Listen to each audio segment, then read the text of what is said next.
یہ کیا جانے کہ ٹارچر سیلز کی سختی ہوتی کیا ہے، اور یہ کیا جانے کہ پلا سے ناخن کھینچنے سے ہوتا کیا ہے۔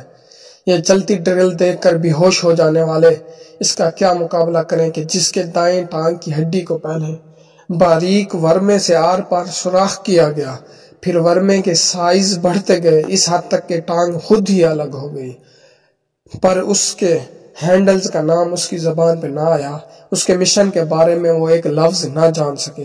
جاؤ جا کے دیکھو، دہلی کی تہاڑ جیل کے وارڈ CDIF سے لے کر کابل کی پل چرخی اور غزنی جیل تک پاکستان کے بیٹوں کی 20 داستانیں ایسی ہیں جو اگر منظر عام پر آ جائیں تو میں دعوے سے کہتا ہوں کہ اس قوم کے اشک نہ رکیں۔ ان جیلوں کی بیرکوں کی دیواریں اس بات کی گواہ ہیں کہ وطن کے یہ بیٹے جیت گئے اور دشمن ہار گیا۔ استقامت کے یہ پہاڑ معمولی نہ تھے، استقامت میں عبداللہ بن حذیفہ کے بیٹے تھے، جھکے نہیں، برداشت میں یاسر اور سمیہ کے فرزند ثابت ہوئے کہ اف تک نہ کہا۔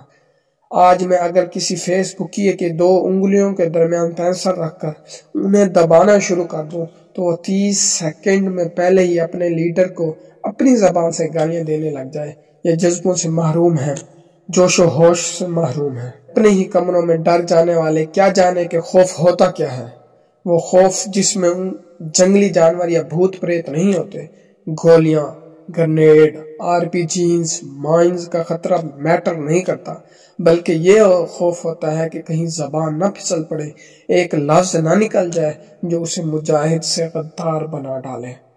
ان کو کیا پتا کہ دنیا بھر کے ایجنسیوں کے ایجنٹ اپنے ساتھ زہر رکھتے ہیں، اور یہ اللہ کے شیر شدید اذیت کو آسان موت اور آسانی پر ترجیح دیتے ہیں۔ پر پل بھر میں اس مرد مجاہد کے ہاتھ پر پسٹل سے فائر شروع کیا گیا۔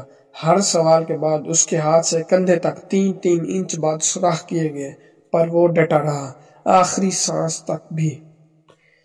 ان کی وجہ سے بڑے آرام سے جو تم پرسکون کمروں میں ان کے ہی خلاف بولتے تو واللہ دل کرتا ہے کہ تمہیں چوکوں میں لٹکا دیا جائے۔ وہ جو تمہیں باقی رکھنے کے لیے اپنوں سے اپنی باقیات چھین لیتے ہیں، یہی وہ ہیں کہ جو ہیں تو تم ہو، یہ نہ ہو تو تمہارا